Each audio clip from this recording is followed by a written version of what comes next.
In the quiet, frozen wilderness of Siberia, where snow stretched endlessly and silence reigned supreme, something extraordinary was about to happen. A group of amateur radio enthusiasts had gathered in a small wooden cabin, their equipment scattered across cluttered tables. These were no scientists or engineers, just ordinary people with a passion for tinkering. Among them was Ivan Petrov, a retired mechanic whose fascination with space had driven him to spend countless nights scanning frequencies for anything unusual. It was late evening when it happened. The faint hum of static that usually filled the room suddenly shifted into something sharper, a rhythmic pulse, almost like a heartbeat. At first, Ivan thought it might be interference from Earth-based sources, but as he adjusted the dials, the signal became clearer. It wasn't random noise. It carried patterns, sequences too complex to be natural. His hands trembled slightly as he called out to the others.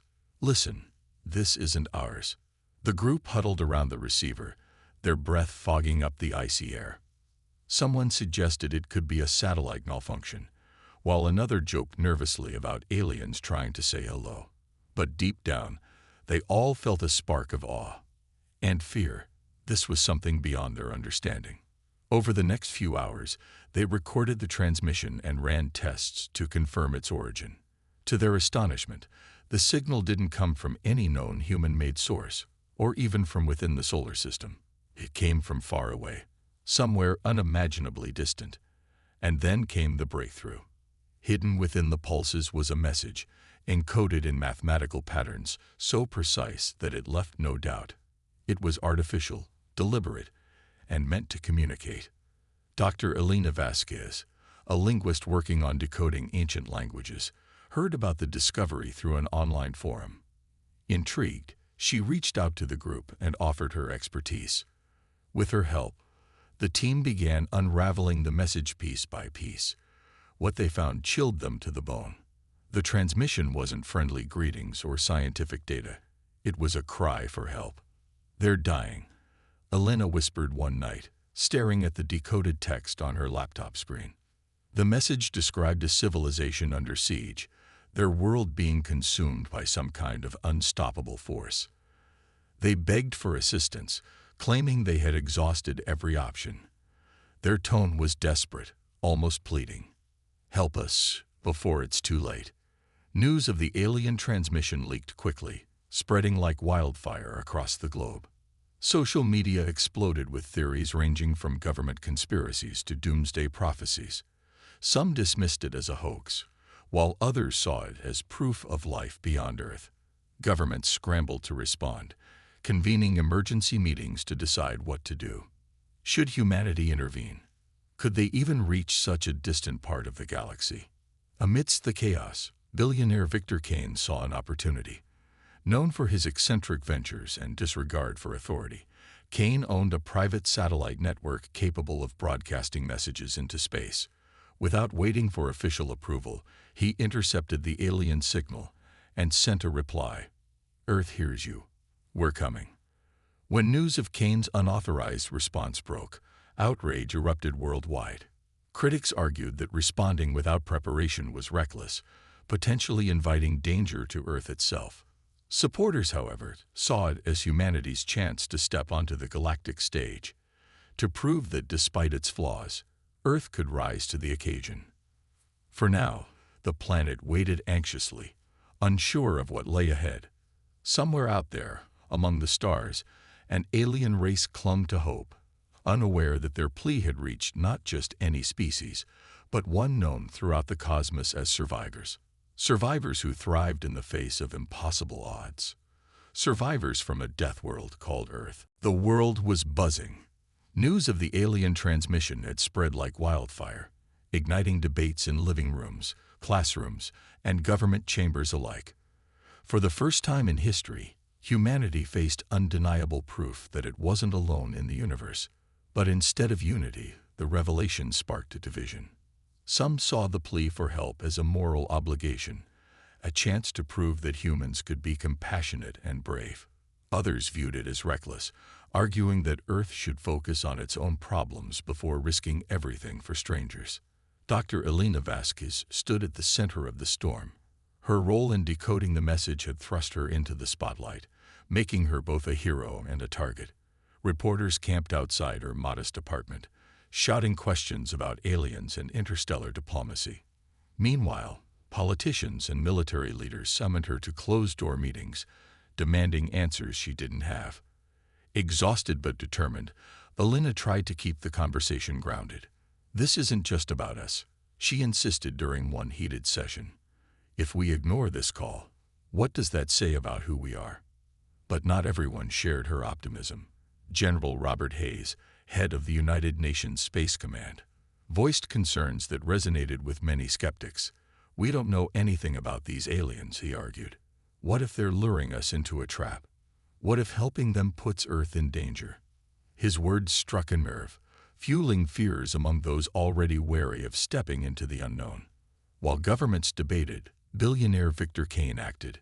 Known for his bold and often controversial decisions, Kane wasted no time responding to the alien signal using his private satellite network.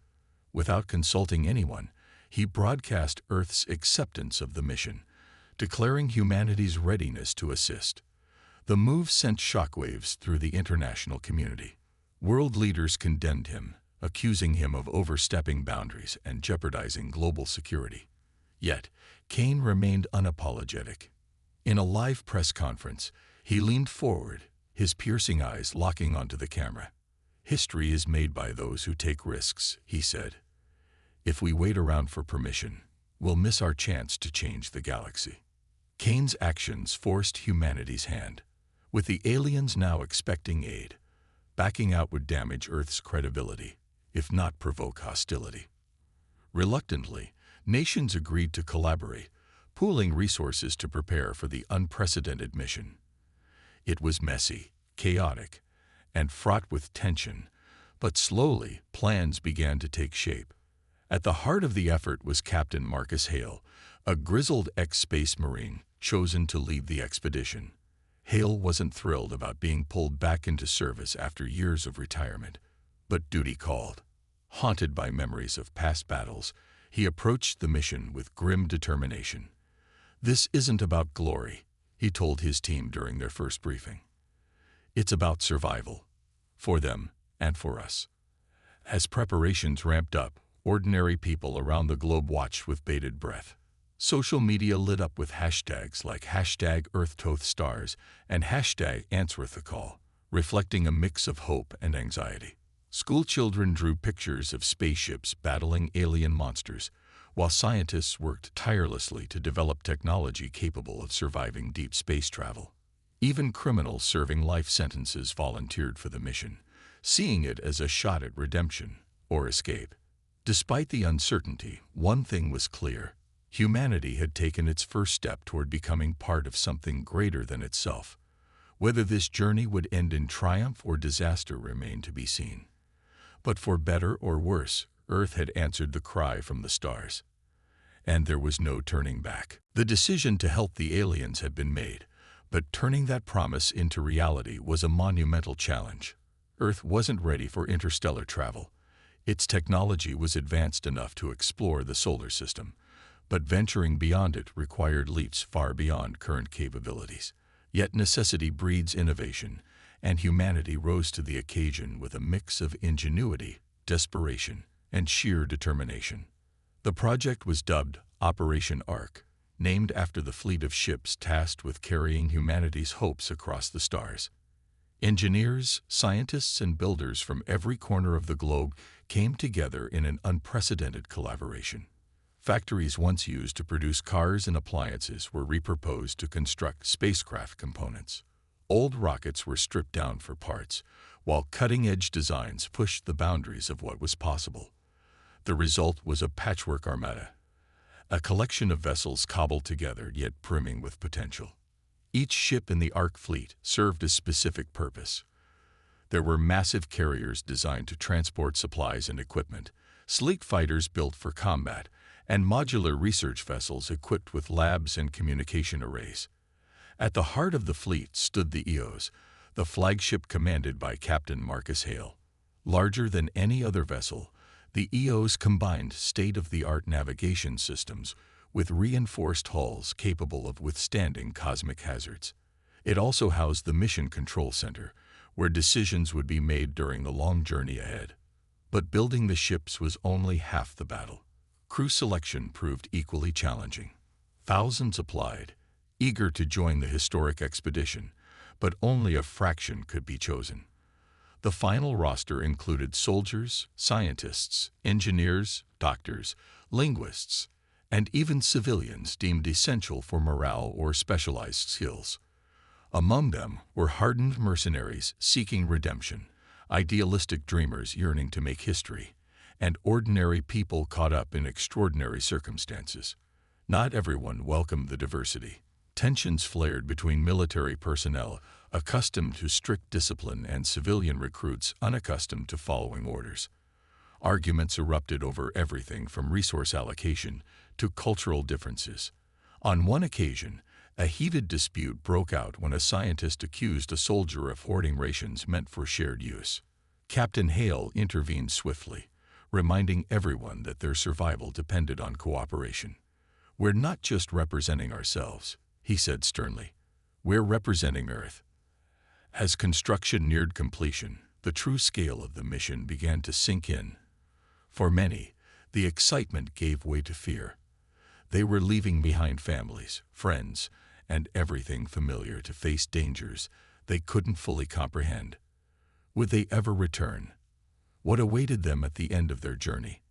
Despite these uncertainties, there was also a sense of pride. Humanity was stepping boldly into the unknown, united by a shared goal. On launch day, crowds gathered around spaceports worldwide to witness the spectacle. Rockets roared to life, lighting up the skies as the Ark fleet ascended into orbit. Cheers erupted, mingling with tears and prayers. In space, the fleet assembled, its ships forming a gleaming constellation against the void. As the engines powered up for the voyage ahead, Captain Hale addressed his crew via intercom. "This is it," he said, his voice steady but filled with resolve. "No matter what happens, we've already made history. Let's make sure we finish the job." The Ark fleet's journey into deep space was anything but smooth. Beyond Earth's protective atmosphere, the crew faced challenges that tested their courage, ingenuity, and unity. The vast emptiness of the cosmos seemed alive with dangers, each more daunting than the last. The first major threat came in the form of a gamma-ray burst, a sudden explosion of radiation from a dying star millions of light-years away. Though distant, its effects were devastating. Alarms blared across the fleet as sensors detected lethal levels of energy approaching at near-light speed. Captain Marcus Hale ordered all ships to activate their electromagnetic shields, but not every vessel was equipped with the same level of protection. One smaller scout ship, the Aquila, suffered critical damage when its shielding failed. Its crew scrambled to repair life support systems while the rest of the fleet worked tirelessly to tow it out of harm's way. When the crisis passed, tensions ran high. Some blamed foreplanning. Others accused certain nations of prioritizing their own ships over shared resources. Captain Hale called an emergency meeting aboard the EOs. "We're not just a fleet," he reminded them. "We're a team. If we start pointing fingers, we'll tear ourselves apart before we even reach our destination." His words struck a chord, and for a brief moment, the crew found solace in their shared purpose. But the trials didn't end there. Days later, the fleet entered an asteroid field denser than any they had encountered during simulations. Massive rocks tumbled through space like silent juggernauts, forcing the pilots to navigate with pinpoint precision. On board the research vessel Odyssey, Dr. Elena Vasquez watched nervously as her team monitored collision risks. "It's like threading a needle in zero gravity," she muttered under her breath. When one rogue asteroid grazed the hull of a supply ship, narrowly missing a catastrophic breach, everyone realized how fragile their mission truly was. Amid these external threats, internal conflicts simmered. Supplies dwindled faster than anticipated, leading to rationing disputes. A group of civilian recruits grew restless, questioning whether the mission was worth the sacrifices they were being asked to make. Rumors spread about secret plans to abandon weaker ships if resources became too scarce. Morale plummeted, and trust began to erode. Then came the strangest danger of all, a mysterious void creature lurking in the darkness. Unlike anything humanity had ever encountered, the entity appeared as a swirling mass of shadow and light, seemingly drawn to the fleet's energy signatures. It attacked without warning, latching onto the engines of the EOs and draining power. Engineers worked frantically to sever the connection, deploying EMP bursts to drive the creature away. For hours, the fate of the flagship, and possibly the entire mission, hung by a thread. When the ordeal ended, exhaustion settled over the crew like a heavy blanket. Yet amidst the chaos, moments of resilience shone through. Soldiers and civilians banded together to share food rations when stocks ran low. Scientists collaborated across language barriers to solve technical problems. Even hardened mercenaries softened, offering comfort to frightened recruits during long nights. One evening, as the fleet drifted silently through the void, Captain Hale stood on the bridge of the Eos, staring out at the endless expanse of stars. He thought about the sacrifices already made and the challenges still ahead. "This isn't just a test of technology or strategy," he said softly to himself. "It's a test of who we are." And so, battered but unbroken, the Ark fleet pressed onward, carrying Earth's fragile hope deeper into the unknown. After months of harrowing travel through the void, the Ark fleet finally reached the edge of Valeth territory. What they found there was a scene of unimaginable devastation. Entire star systems lay barren, their planets stripped of life and resources. The once thriving worlds of the Valeth were now reduced to hollow husks, their surfaces scarred by claw-like gouges that stretched across continents. It was clear the devouring swarm left nothing behind. As the fleet approached cautiously, Captain Marcus Hale ordered all ships to maintain radio silence. They couldn't risk alerting the swarm to their presence just yet. Through long-range scanners, the crew observed remnants of Valeth forces, scattered fleets of bioengineered warships locked in desperate battles against waves of insectoid drones. The swarm moved with terrifying efficiency, overwhelming its enemies with sheer numbers and relentless aggression. The sight filled the humans with dread, but also resolve. "This is what we signed up for," muttered Lieutenant Sarah Chen, gripping the controls of her fighter ship tightly. Her voice carried both fear and determination, a sentiment shared by many aboard the fleet. Contact with the surviving Valeth came soon after. A sleek, organic-looking vessel emerged from the wreckage and hailed the Eos. Its pilot introduced herself as Kellis, a warrior tasked with coordinating resistance efforts. She expressed astonishment and skepticism at Earth's ragtag fleet. "You are not what we expected," she admitted, her tone cautious. "Your technology, it is primitive compared to ours." Captain Hale didn't take offense. Instead, he responded firmly, "We may not have your tech, but we got something else. Stubbornness. We don't give up easily." Kalis explained the dire situation. The swarm operated under a hive mind controlled by a central queen located deep within their territory. Destroying her might sever the chain of command and collapse the invasion, but reaching her would be nearly impossible. The path to the queen's lair was heavily guarded, and countless attempts to breach it had ended in failure. Despite the grim odds, the humans refused to back down. Dr. Elena Vasquez suggested combining human ingenuity with Valeth biotechnology to create hybrid weapons capable of countering the swarm's defenses. Engineers worked around the clock, adapting alien designs to fit Earth-made systems. Meanwhile, soldiers trained alongside Valeth warriors, learning combat tactics tailored to fight the swarm's relentless assaults. Tensions remained high between the two species. Some Valeth doubted humanity's ability to contribute meaningfully, while certain human crew members resented taking orders from an alien race. But small acts of cooperation began to bridge the gap. When a damaged Valeth cruiser drifted dangerously close to a swarm ambush, human repair teams rushed to stabilize it. In return, Kellis led a daring rescue mission to save stranded human pilots caught in enemy territory. One night, as the fleet prepared for the next phase of the operation, Captain Hale joined Kellis on the observation deck of her ship. Together, they gazed at the ruined starscape beyond the viewport. "Why do you fight so hard?" Hale asked quietly. Kellis hesitated before answering. "Because surrender means extinction, not just for us, but for everything.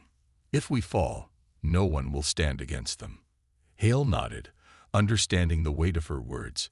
As he returned to the Eos, he felt a renewed sense of purpose. Humanity wasn't fighting just for the Vailith. It was fighting for itself, for every species that might face the swarm's wrath if they failed. With preparations complete, the combined forces launched their first joint assault, an attempt to hold off the swarm long enough to formulate a plan to reach the Queen. The battle ahead promised to be brutal, but the Ark fleet and their new allies stood ready.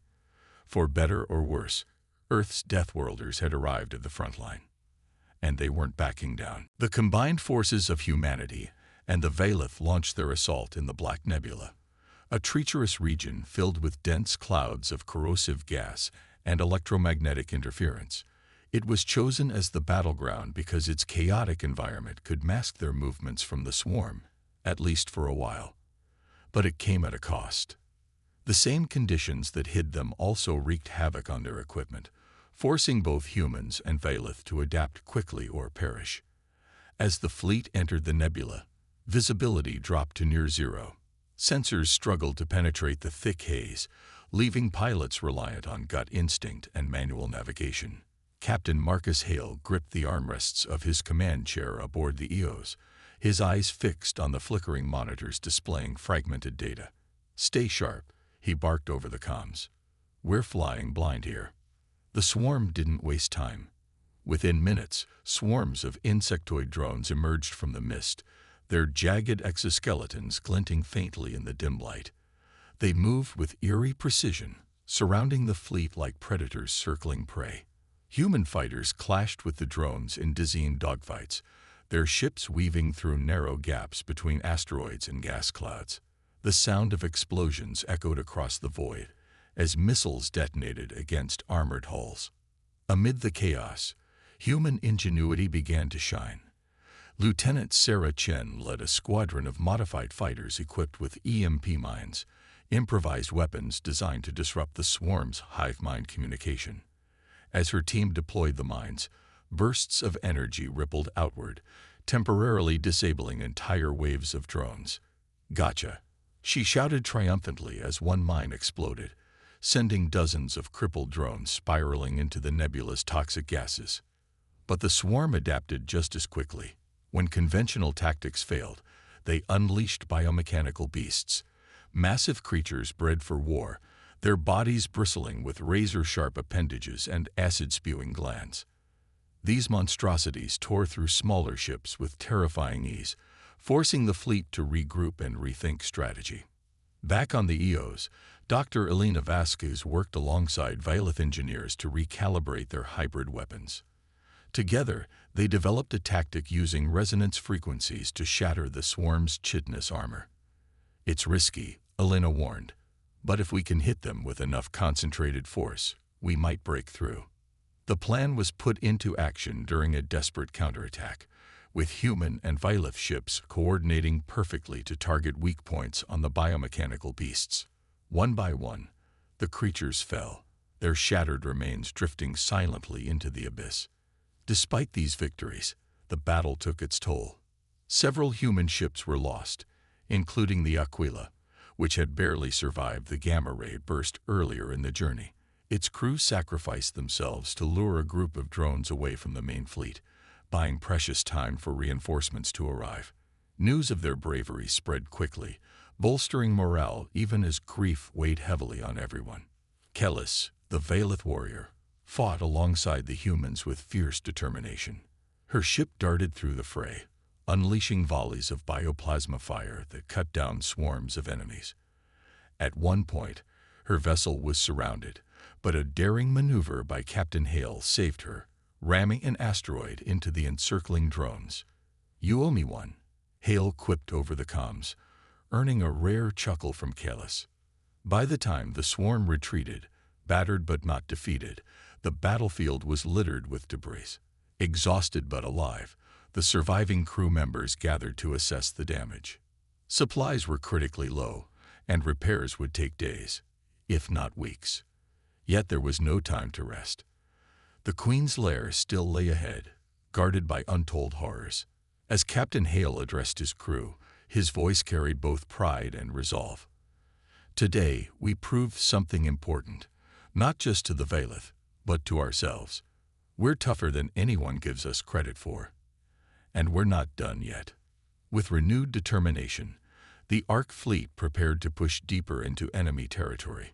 The Battle of the Black Nebula had been won, but the war was far from over. With the swarm temporarily repelled, the Ark fleet and their Valeth allies turned their focus to the most dangerous mission yet, infiltrating the heart of the hive to destroy the Queen.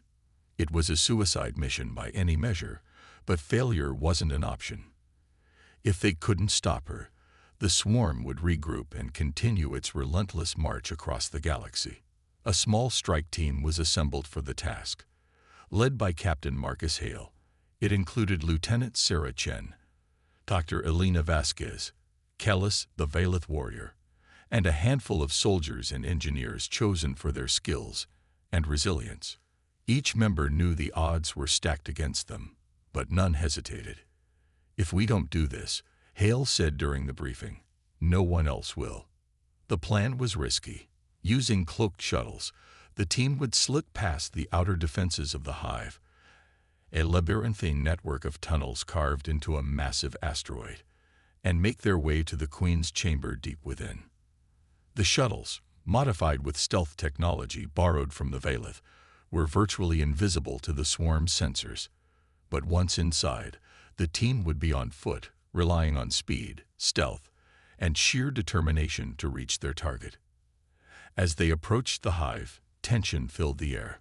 The shuttles glided silently through space, their engines muted to avoid detection. When they entered the first tunnel, the oppressive darkness closed in around them.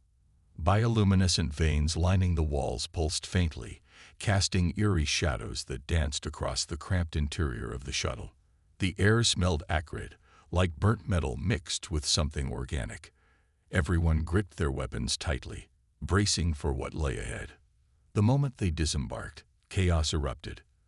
A patrol of swarm drones ambushed them almost immediately, their chitinous bodies clicking as they charged. The team fought back fiercely, using plasma rifles and improvised explosives to hold them off. One soldier went down, his legs severed by a drone's serrated claw. Elena dragged him behind cover while Sarah unleashed a barrage of fire, buying them time to retreat deeper into the tunnels. Navigating the maze proved just as perilous as combat. The walls seemed alive, shifting and groaning, as if the hive itself was aware of their presence. Acid dripped from the ceiling, eating through armor and equipment. At one point, the team triggered a trap. A wave of smaller, spider-like creatures swarmed out of hidden crevices, forcing them to fight their way free. "This place is a nightmare," muttered one engineer, wiping sweat from his brow. Kalis took the lead, her knowledge of bioengineering helping them identify safe paths through the labyrinth. She revealed personal stakes in the mission. Her family had been among the first casualties of the swarm's invasion. Her voice trembled slightly as she admitted, "I've waited years for this chance. I won't let them win." As they neared the Queen's chamber, the team discovered horrifying truths about the swarm. They stumbled upon chambers filled with grotesque experiments. Captured species fused together into monstrous hybrids, all controlled by the hive mind. Elena recoiled at the sight, her scientific curiosity mingling with revulsion. "It's not just destruction they're after," she whispered. "They're building something worse." Finally, they reached the entrance to the Queen's lair. Massive double doors loomed before them, pulsating with energy. Beyond those doors lay their final challenge, and possibly their doom. Hale turned to his team, his expression grim but resolute. "Whatever happens next, We finish this. For Earth, for the Valeth, and for everyone counting on us. The doors to the Queen's chamber hissed open, revealing the cavernous space bathed in sickly green light. Towering pillars of pulsating flesh lined the walls, each one throbbing with veins that glowed faintly like bioluminescent roots. The air was thick and humid, carrying the stench of decay and something metallic. At the center of the chamber stood the Swarm Queen, a grotesque monstrosity that defied description. Her massive body loomed over the team, segmented armor glistening wetly under the dim light. Dozens of writhing appendages sprouted from her torso, some tipped with razor-sharp claws, others ending in bulbous sensory organs that twitched constantly. As the team entered, the Queen let out an ear-splitting screech that reverberated through the chamber. Instantly, smaller drones poured into the room from hidden passages, surrounding them on all sides. Captain Marcus Hale raised his weapon, shouting orders. "Stay close. Focus fire on her weak points." But even as he spoke, he knew this fight would demand more than brute force. It would require sacrifice. Lieutenant Sarah Chen took point, leading a diversionary attack to draw the attention of the drones while Callus and Elena worked together to disable the hive mind's communication network embedded in the walls. Sarah moved with precision, her plasma rifle cutting down wave after wave of enemies. Behind her, soldiers formed a protective perimeter, shielding the engineers as they hacked into the organic circuitry. Sparks flew as tools met living tissue, the walls themselves convulsing violently in response. One by one, the team began to fall. A young engineer named Malik stepped forward to plant an explosive charge near a critical node, but was swarmed by spider-like creatures before he could retreat. He detonated the charge manually, taking himself and the creatures with him. His last words crackled over the comms. "For Earth." Dr. Elena Vasquez fought back tears as she continued working, her hands trembling but steady. She had never held a weapon before this mission. Yet now she wielded it with grim determination, firing blindly at anything that came too close. Beside her, Callus unleashed bursts of bioplasma energy, her movements fueled by grief and rage. "This is for my family," she snarled, tearing through a group of drones with ferocious intensity. Captain Hadel led another assault, targeting the Queen directly. They discovered that her underside, protected by layers of chitinous plating, was vulnerable when exposed during movement. Using grenades and concentrated fire, they managed to wound her, causing her to stagger backward. But the victory came at a cost. One soldier, Ramirez, sacrificed himself to lure a swarm of drones away from the main group, buying precious seconds for the others to regroup. Amid the carnage, moments of humanity shone through. When Elena faltered, overwhelmed by exhaustion and despair, Callus placed a reassuring hand on her shoulder. "You're stronger than you think," the Valeth warrior said firmly. For the first time, Elena realized how much they had come to rely on each other, not just as allies, but as friends. Finally, the team reached the Queen's core chamber, where her central nervous system pulsed with raw energy. Destroying it would sever the hive mind's control, but reaching it meant facing the Queen herself. As the remaining members prepared for the final push, Hale addressed them one last time. "We've lost good people today. Don't let their sacrifices be in vain." With renewed resolve, they charged forward, weapons blazing. The battle raged fiercely, every step forward paid for in blood and bravery. And though the odds seemed insurmountable, the survivors pressed on, driven by the knowledge that failure wasn't an option. For Earth, for the Valeth, and for every species counting on them. In the end, only a handful remained standing. But they were close, so close, to finishing what they had started. The final confrontation with the Swarm Queen was a storm of chaos and fury. Her towering form loomed over the survivors, her massive body writhing as if alive with rage. The chamber shook violently as she unleashed wave after wave of smaller drones, forcing the team to fight desperately just to stay alive. Every movement felt like a gamble. Every breath carried the weight of uncertainty. Captain Marcus Hale led the charge, his weapon blazing as he fired at the Queen's exposed underbelly. Each shot seemed to barely scratch her armored hide, but they were enough to keep her distracted. Beside him, Lieutenant Sarah Chen moved with precision, taking down any drone that got too close. Her face was streaked with sweat and grime, but her focus never wavered. "Keep pushing," she shouted, her voice hoarse from hours of shouting orders and warnings. Kellis, the Veileth warrior, fought with unmatched ferocity. Her bioplasma rifle crackled with energy as she unleashed torrents of fire at the Queen's sensory appendages, aiming to blind her. One claw came crashing down toward her, narrowly missing her head as she rolled out of the way.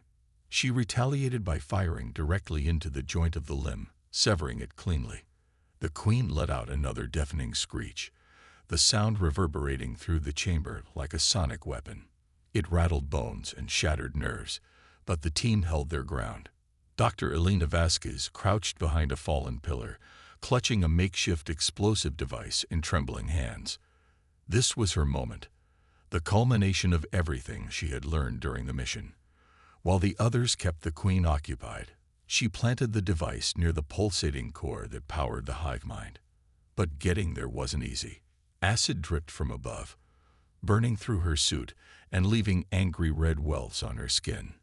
A drone lunged at her, its claws inches from tearing into her flesh, when a burst of plasma fire from Kellis obliterated it mid-leap. "Go!" Kellis yelled, urging Elena forward. As Elena reached the core, she hesitated for a split second. Something about the Queen's movements struck her as unnatural. For all its monstrous appearance, there was an intelligence behind those glowing eyes, something almost human in its desperation. Then it hit her. The Queen wasn't always this way. Hidden within the swarm's hive mind was evidence of sentience corrupted by some ancient parasite, twisting what might have once been a noble species into this grotesque predator. Elena froze, torn between mercy and necessity. If the Queen could be saved, perhaps the swarm could be reasoned with, but there was no time. The core pulsed faster, signaling an imminent overload. Behind her, Hale shouted, "Elena, do it now." With tears streaming down her face, Elena activated the device. The explosion rocked the chamber, sending shockwaves through the hive. The Queen let out one final, mournful cry before collapsing, her massive body convulsing as the life drained from her. The drones around them froze mid-motion, then crumbled into lifeless husks as the hive mind disintegrated.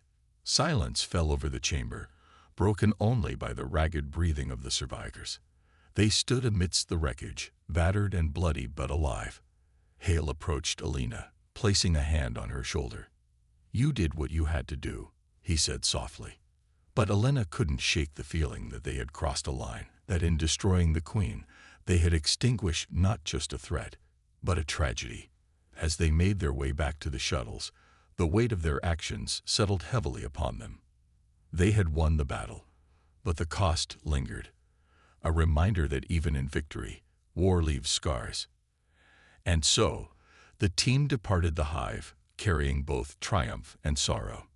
Their mission was complete, but the journey home would force them to confront questions without easy answers. The return journey to Earth was quieter than anyone expected. The Ark fleet limped through space, its ships battered and scarred from months of relentless battles. Many crew members sat in silence, staring out at the endless void as if searching for meaning in what they had just endured. Captain Marcus Hale spent hours alone on the bridge of the Eos, replaying every decision he'd made during the mission. Had they done enough? Could they have saved more lives, including the Swarm Queens? Dr. Elena Vasquez found herself unable to sleep. The image of the Queen's final moments haunted her dreams, a constant reminder of the moral ambiguity that came with their victory. She pored over data collected during the mission, hoping to uncover answers about the parasite that had corrupted the swarm. If such a thing could happen once, it could happen again, and next time, humanity might not be so lucky. Kellis, the Veileth warrior, remained stoic but distant. Her species had been devastated by the swarm, yet she couldn't shake the pang of guilt over how the Queen's life had ended. In quiet moments, she shared stories with Elena about her family and culture, finding solace in human curiosity and empathy. "You are strange," Kellis admitted one evening as they gazed at the stars together. "But perhaps that is why you survived where others failed." When the fleet finally returned to Earth, they were greeted as heroes, but not everyone celebrated. Some saw the mission as reckless, arguing that humanity had risked too much for an alien cause. Others questioned whether destroying the Swarm Queen truly solved anything or simply delayed another invasion. Despite the criticism, there was no denying the impact of their actions. The Valith offered gratitude and alliance, promising to share advanced knowledge and resources in exchange for Earth's continued partnership. For the first time, humanity stood united on the galactic stage. Nations that had once squabbled over borders and ideologies now worked side by side to rebuild and prepare for future challenges. Scientists collaborated with Valith experts to study swarm technology, seeking ways to prevent similar threats from arising. Schools taught children about the mission, inspiring a new generation to dream beyond their planet's limits. Captain Hale retired shortly after returning home, trading his uniform for a quiet life in the countryside. Yet even in solitude, he felt the weight of leadership. On clear nights, he would sit on his porch, watching the stars twinkle above.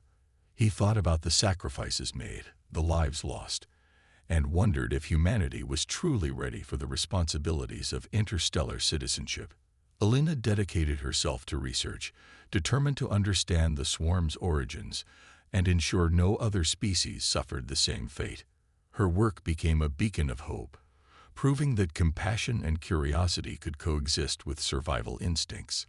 Meanwhile, Victor Kane, the billionaire whose unauthorized response had sparked the mission, faded into obscurity, content knowing he had played a part in changing history. As years passed, Earth transformed.